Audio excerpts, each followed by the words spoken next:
Timbog ang mga suspect na mismong nanay at kapatid ng 2 menor de edad na biktima at 5 children at risk sa isinagawang entrapment and rescue operation ng mga operatiba ng Women and Children Protection Center o WCPC nitong Miyerkules ng gabi sa Taguig City. Sa patnubay ni Police Brigadier General Maria Sheila T. Portento, tumatayong hepe ng WCPC, kasama ang mga tauhan ng Anti-Trafficking in Persons Division nito sa pangunguna ni Police Colonel Lucrecio L. Rodrigueza Jr.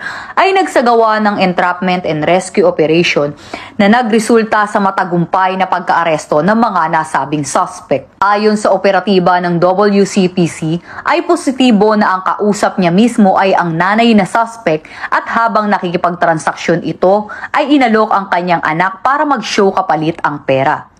Agad na sinugod ng mga operatiba ng WCPC kasama ang mga tauhan ng Taguig City Police Station at social workers ng Taguig ang mismong bahay kung saan nagaganap ang pagsushow ng bata at naaktuhan mismo dito ang mga naturang suspect ng mga nasabing biktima. Napag-alaman din na ang biktima ay may nauna ng sumbong sa kanyang guro sa pang-aabusong ginagawa sa kanya. Nahaharap ngayon sa patong-patong na kaso ng online sexual abuse and exploitation of children, anti-trafficking in persons at child abuse ang mga naturang suspect, habang ang mga biktima naman ay nasa pangangalaga na ng CSWDO ng Taguig.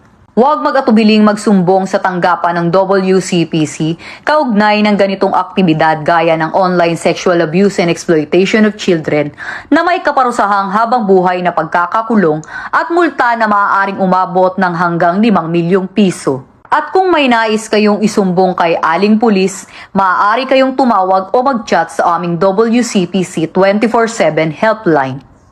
Mula sa PNP Women and Children Protection Center, ako ang inyong PNN Correspondent Patrolwoman Sana Rose Luna, alagad ng batas, tagataguyod ng Balitang Pulis.